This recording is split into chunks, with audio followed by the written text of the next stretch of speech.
Buonasera da Leandro Maggi, Rovighi in diretta, interessante tavola rotonda a Taglio di Po sullo stato delle nostre case di riposo. Il tema era non autosufficienza, proposte ed esperienza. Coordinate da Margaret Crivellari con i sindaci di Ariano, Luisa Beltrame, di Corbola, Michele Domeneghetti e Laila Marangoni per Taglio di Po, ascoltiamo l'intervento del direttore del CIAS Daniele Panella. Uno studio sui costi nascosti che le famiglie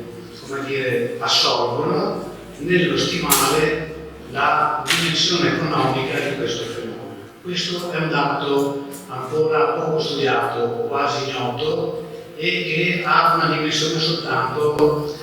numerico, cioè di chi sono le persone che si curano delle persone non autosufficienti. In particolare, 7 casi su 10 sono le famiglie con una prevalenza di una tematica nella genere, quindi sono le femmine che si occupano dell'assistenza, quindi mogli e figlie prevalentemente, e questo ci pone anche l'obbligo di studiare la demografia, non soltanto la demografia spicciola, ma anche l'andamento e la dimensione dell'aspetto lavorativo, dell'impegno sociale e lavorativo delle famiglie, anche di come sono costruiti i panieri delle risorse dei beni familiari, perché poi arriviamo ad un tema specifico che è quello delle repliche e dei costi. Con la grossa possibilità che queste famiglie trasferiscono il loro care a 1 milione di balanzi e quindi stimati in circa 9 milioni di euro.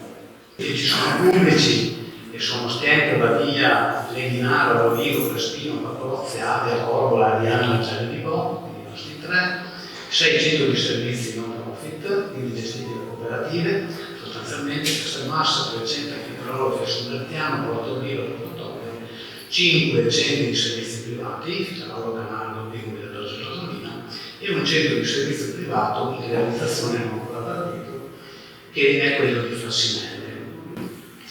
Quello che è importante notare è, come aveva presentato l'Ampiecino, la distribuzione dei centri di servizi, quindi qual è l'offerta di residenzialità nel Polesine. A me colpisce e mi piace presentare il dato del Basso Polesine, che è la zona arancione, dove dobbiamo dire che ogni comune, ognuno dei 10 comuni, salvo Loreo e Pettorazza, hanno un loro centro di servizi. Questo significa che in questa zona, nonostante le dimensioni risicate della forza economica e quindi delle pensioni, che è uno è il motore principale che alimenta le rette e il pagamento delle rette dei nostri anziani, vede una dimensione, quindi una tradizione di residenzialità. A questo punto si potrebbe dire che si colma con la residenzialità forse una mancanza dei servizi al domicilio storicamente svolti in questo territorio.